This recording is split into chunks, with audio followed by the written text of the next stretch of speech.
పెళ్లి కాని యువతులు ఎవరైనా తులసి పూజ చేస్తే తప్పకుండా శ్రీరామచంద్రుని కన్నా గొప్పవాళ్ళు లేరు, కానీ శ్రీరామచంద్రుడు అంతటి భర్త దొరుకుతాడు. ఇక్కడ రాముడంటే రావణుని వరించిన వీరుడని మనం అర్థం చేసుకునడం ఎంత గొప్పదో, ఏకపత్ని వ్రతుడు అన్న ధర్మం చాలా గొప్పది. నీ మొగుడు నిన్నే ప్రేమించాలే తప్పిస్తే అప్సరసలు వచ్చిన కన్నెత్తి చూడని మొగుడు నీకు కావాలి. ఆ స్త్రీ పుణ్యవతి, అదృష్టవంతురాలు. తులసి పూజ మన ధర్మంలో చాలా గొప్పది. ఆ తులసిని పూజించే దాంట్లో కూడా రామ తులసి, కృష్ణ తులసి, సీత తులసి, తెల్ల తులసి, నల్ల తులసి అని ఎన్నో రకాలు ఉన్నాయి కదా. ఏ తులసిని పూజించాలి అని చెప్తున్నాను. చూడండి, మోటు సూత్రం. తెల్ల తులసి ఉంటది కదమ్మా, కాండము పత్రములు అన్ని కూడా శ్వేతవర్ణంలో ఉంటాయి. దాన్ని సీతా తులసి అంటారు, మోటుగా లక్ష్మీ తులసి అని కూడా అంటారు.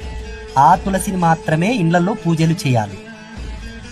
ఈ కృష్ణ తులసి, రామ తులసి అన్న వాటిని ఇళ్లలో పూజ చేయకూడదమ్మా, దేవాలయాల్లో మాత్రమే ఉంటారు. అవి ఇళ్లలో పెట్టుకోకూడదు. అర్థమైంది కదా మోటు సూత్రం. ఇకపోతే తులసిని పూజించినటువంటి స్త్రీ పుణ్యవతి. ఆమె జన్మ ఎన్ని విధములుగా పరిపూర్ణం కావాలో అన్ని విధాలుగా బ్రహ్మదేవుడే వచ్చి పరిపూర్ణం చేసిపోతాడు. అంత గొప్ప మహత్యమైన తులసి పూజ.